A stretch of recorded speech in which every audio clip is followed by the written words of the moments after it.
So I had ordered this little buttonholer from the internet, and I got this little machine, which is a little Featherweight. It's a 221, and this one's a 1942 model, and you guys have probably heard about little Featherweights. So if you want to come over for a minute, I'll kind of show you what's going on here.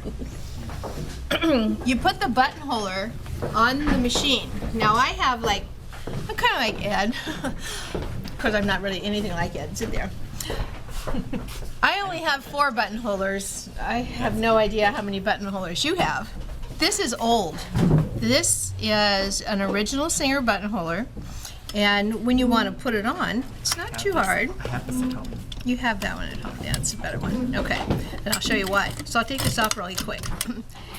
You have to fiddle with them because it's a unit that sews the buttonholes. Look at that. So this one, this sewing machine only sews a straight stitch. It doesn't sew a zigzag. So the buttonhole shifts, okay, to make a zigzag. So the red ones, of course, these are like Marcia learning how to do hand-sewn buttonholes, which are not too good, but I'm getting better. So practice is actually worth it, and I'm confident that if I continue, and you can see I have a F, F, F, D minus. Not getting too good, but I'm getting there. It's starting to work, and I can show you guys how to do it so you can practice. But I didn't feel like you were going to be up to trying to do your own hand-sewn buttonholes on your jacket, so we had to find another solution. So this is another sewing machine that I have, which is a 201. And that buttonholer, that's this one. And so the top side is the black, and I had white thread in the bobbin. So the stitch isn't as well balanced as it should be. I should see more white than red, right? I'm seeing too much red and not enough white on that one. So this one, which I just bought, and this is the first time I sewed on the sewing machine, I put the buttonholer on and I sewed this, and you go around twice.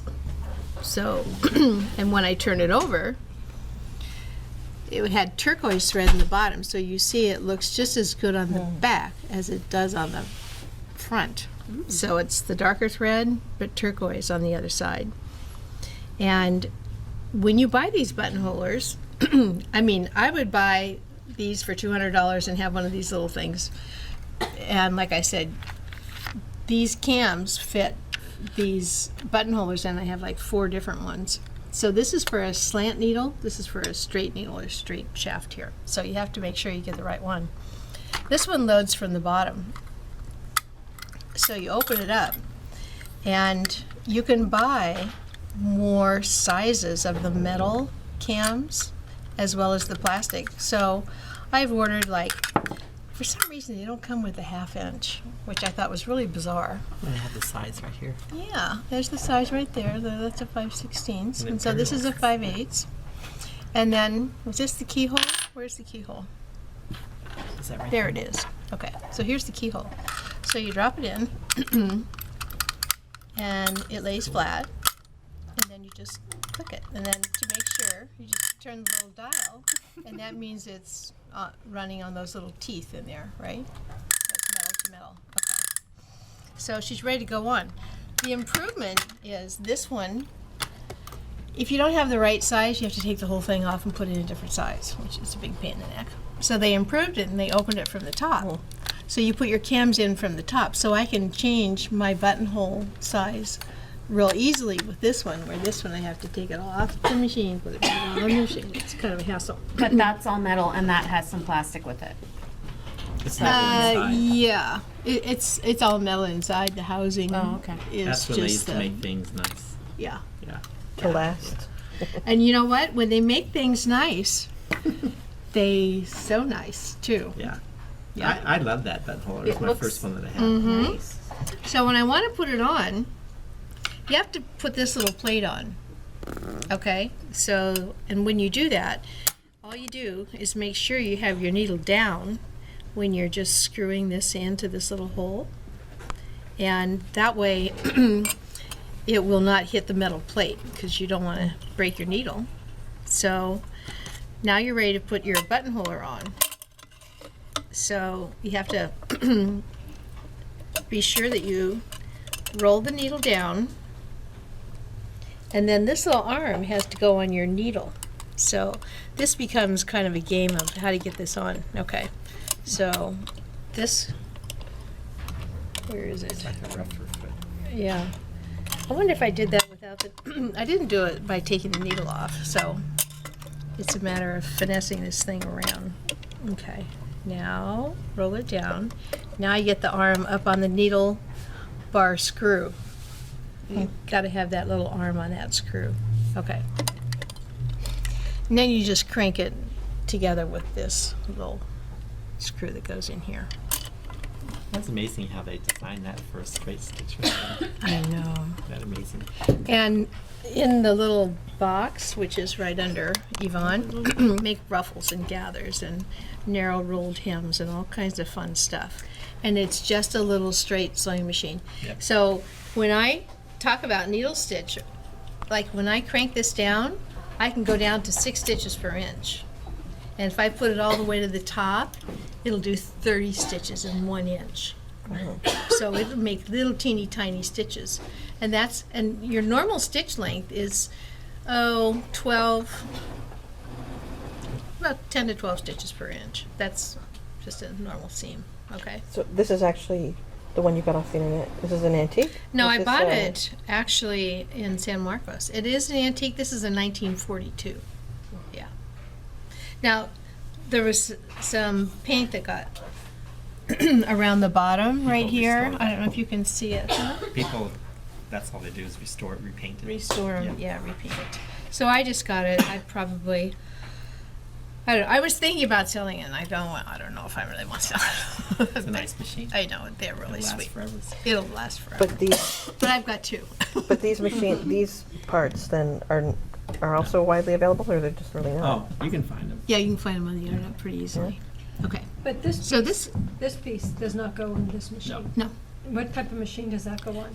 This one goes on my slant needle, so you can't really tell, but if you look at that, see how that's slanted? Oh, I see. This one is very straight shaft, and this is a slant needle. My 401 Singer is a slant needle machine. Yeah, the shank. So this shank is slanted. I see. So you have to be sure you get the right. What does slant needle do? Nothing extraordinary. They You know claimed that- they claimed when they had it out that it was more hand sewn like, but actually, I prefer the straight because it sews better. I think they sew better. Yeah. Okay. So it was a gimmick. you Yeah, it know. was a Get gimmick, the new actually, modern yeah. machine. It's The a slant slant needle. we're the only it's one a that has it. It's more like Slant-o-matic, hand. one of those like Benjamatic. I was like, okay. So crank this to the beginning. Now, it's funny. Sometimes it makes noise and sometimes it doesn't. Okay. So, but it is set properly. So I just slip this in. I'll slip it in right here. Actually, yeah, let me do that. I'll show you how you get the needle and the bobbin thread where I want them. Okay. Whoops. So pull that loop through. And I still didn't do what I wanted it to do. I'm just trying to get the needle thread underneath the foot so it doesn't make a big mess. Okay. Yeah. So I just slip this under here, and I'm at the back of the buttonhole going forward, so it's going to sew backwards. Okay, so I just put that down. Is it going to do the keyhole last or first? I think depending where she has it on. It'll do last. It'll sew backwards, sew the keyhole, and come back to the front. Does that make sense? And then it goes zig, zig, zig. Yeah. So it's going to go. Done. And if I break a needle, I'm not going to be happy. Now, you saw me put it in there so that then the little needle wouldn't hit in the metal plate, right? And what size stitch are you using? Oh, I forgot to tell you about that. Okay. This is your stitch width regulator, and you can make it quite wide or you can make it more narrow. So the settings are 1 to 6, and this one I think didn't I have it about 2 or 3? I can't see from where I am. Oh, I'm 4? Okay. Because it's a straight stitch machine, so the little unit itself has to move the fabric to make it do zigzag. Does it stop on its own, or is there a point No. where you know you have to stop? No, I have my foot on the pedal. So it's like an embroidery machine in that way. It's like a mini hoop. I guess because I don't use embroidery machines, I don't know a lot about them. The needle stays in one spot, but the hoop moves all over, and that's how you get the embroidery. Oh, okay. Yeah. So there you go. So you do 2 passes. Do 2 passes. And it's up to you to stop it. And it's up to me to stop it because I have my foot on the little pedal Very over basic, here. but Yeah. can you imagine how Absolutely. innovative that was back then? Right. And this was, It's perfect. okay, math majors, how many years ago was this? Because this is a 1942 machine. What? If you look at some of those ads, it's like a lot of women 70? sewed. Yeah. And it's like Ed was talking about the balance on this stitch. I have turquoise thread in the bottom, and it's turquoise. Now this, I didn't do a double pass on this one, so this is a single pass right here. Okay, so you can see the difference. Now I did a double pass on this one. This is a single pass. So when you go back the second time around, it really fills in where it kind of missed before. But you have a really nicely balanced stitch because it's all blue on this side. You don't see any turquoise at all. And then there's the bobbin thread, and it's turquoise on the bottom, so it's nicely balanced. How many layers can this go through? Would it be able to do a coat, or would it not? It should be able to do a I cut. think this would be better than the brother because it has Yeah. this clamp that wraps the fabric Yeah. and moves it. Because if you look at that, this this whole unit sits down on the fabric to hold it in place to sew that. I'm just thinking now, with all those layers, would some of the layers not That's the move? problem. Yeah. If And it's even pushing these. fabric, it could be Yeah. like. And even these, if there's unevenness in your coat or the garment, whatever you're sewing, and it's Did it get hung not, up? this foot isn't allowed to lay flat, it's kind of tilted to one side, then these things stick in one place and don't move either. So they're not the ultimate solution. The ultimate solution is the big machine. I showed it to you, remember? And it's a big thing that it comes down with like a vice grip, and it just clamps that fabric no matter what, because it's got all kinds of power. And it's gonna do that, no problem. It's cute. That was awesome. Aren't they neat? Yeah, Thank you. yeah. So Marcia's taking over. It's $5. And so then on Thursday. But you can try, I'll have it here, and you can try your, build a little sample that mimics your jacket front, facing, front, interfacing, all that, and put it under here and see how she does. This is wool and canvas, so it's a little similar.